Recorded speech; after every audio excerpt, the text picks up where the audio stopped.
Yeah, today we are back with another video from Zach D Films, the man himself. The video basically says Ohio's 1986 balloon disaster. So yeah, let's go. 1.5 million balloons were released in downtown Cleveland. 1.5 million balloons released in Cleveland. We won't know how much is that until we see it in person. In person it will look crazy, of course, but yeah, let's continue. Broken the Guinness Book of World Records and released over 1 million. This was meant to be a charity fundraiser and a way to put the growing city of Cleveland on the map. But instead of being remembered as an impressive spectacle, it would go down in history as a fatal disaster. Okay. The event was called Balloon Fest, and it was Cleveland's way of trying to rebrand. You see, at the time, they had a pretty rough reputation, which was exemplified by its well-known nickname. City leaders wanted to prove that Cleveland wasn't a mistake, and that it was well on its way to becoming a world-class city. The previous year, Disneyland had claimed the Guinness World Record for the biggest simultaneous balloon launch. And for some reason, the city leaders thought. My question is, it even a smart idea to be doing this type of things if you know they can be things that could happen if you did it? You should also think too. You don't just cause I got the funds to do it, I got the support to do it, let me just do it. Use that top that they gave you, man. That's one thing I can tell Ohio. What is that song? Yeah, I'm in Ohio. Bitches up my dick, cut my swag on the 100. Down in Ohio, swag like Ohio. So yeah, let's go. Outdoing Disneyland was the perfect way to start cleaning up Cleveland's image. Soon after, the United Way of Cleveland developed their ambitious plan to launch nearly 1,500,000 balloons over the city. The event required 6 months of planning, including the construction of a net the size of a city block. It took thousands of volunteers hours to fill the balloons. And finally, on September 27th, do the math. 1,000 people and 1.4 million balloons. 1.4 divided by 1,000 equals yeah, let's continue. 1986, the day of Balloon Fest arrived. As these final preparations were underway in downtown Cleveland, a very different story was unfolding just to the east on Lake Erie. The previous night, a severe storm had rolled through the area. I do want to remind everybody in part of Ohio, we continue with that severe thunderstorm watch until 1 a.m. And about an hour before the storm, 2 men had gone out fishing. On the morning of the 27th, the day of Balloon Fest, the 2 men were reported missing by their families. Their boat was found abandoned on the lake, and authorities suspected that the men had fallen overboard because of the weather. The Coast Guard immediately began a search and rescue operation.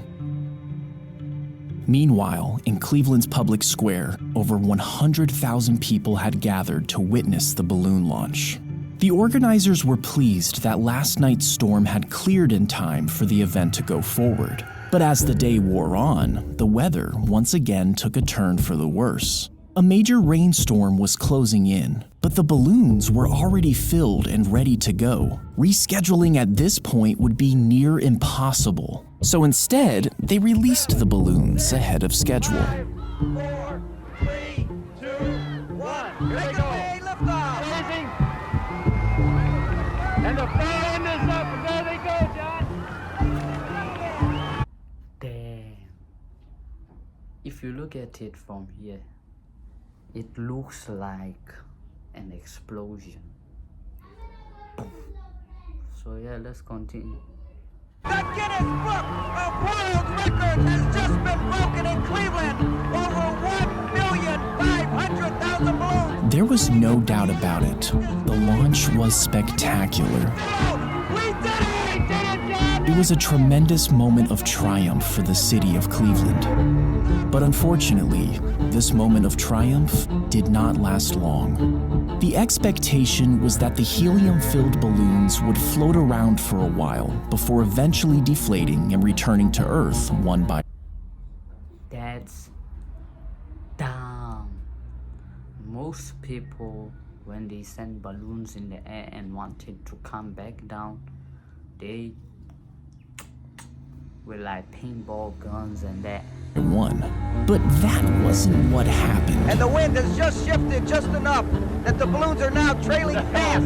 This is beautiful. The balloons are coming back this way. They're coming back. The cold air and oncoming rain immediately pushed the still inflated balloons, tens of thousands of them, back down towards the ground in droves. The result was mass chaos. Balloons, 1.5 million of them, caused quite a stir in Cleveland yesterday. It was A part of northerly wind quickly carried the balloons to Burke Lakefront Airport, and within minutes, the runways were so clogged that all flights had to be suspended. The balloon Ooh. But it's a funny and crazy thing. Your flight was delayed just because of balloons and city. Crazy. Yeah, let's continue. also started to descend on certain streets, and after a number of car accidents, these roads had to be closed until a bulldozer arrived to clear out the balloons. As all this was going on, the Coast Guard was still out looking for the two missing fishermen. Ironically, that big balloon launch in Cleveland today is one of the things that's making this search so tough for the Coast Guard. Balloons had descended on Lake Erie in mass. Nah, but this is not a good thing. Two people are drowned there and they can't find them because of one person's idea for their city to be breaking the Guinness Book of World Record. Crazy, if you ask me. Massive quantities. There's 60% of the balloons launched landed here instead of the planned 10%. It's like trying to find a needle in a haystack here. Can you imagine trying to find somebody floating out here, or even Think about it. Example, like a blue balloon. One of them, their head is next to it, busy floating. Let me not make fun of it. You see a balloon and you see him over there, like his face. You think it's a balloon because the rest of the ocean is filled with balloons. Let's continue. spotting a life jacket with all these balloons on the water. On September 29th, 2 days after the balloons were launched, the Coast Guard finally called off the search for the two missing fishermen. And shortly after, both men's bodies washed ashore. Balloon Fest was featured in the 1988 edition of the Guinness Book of World Records. However, that was the only edition to include it. And shortly after, Guinness ended the category of balloon launching altogether. Yeah, that was the Ohio's 1986 balloon disaster. Crazy how two fishermen were not found just because of a balloon launch. Crazy. But yeah, check y'all later. Peace.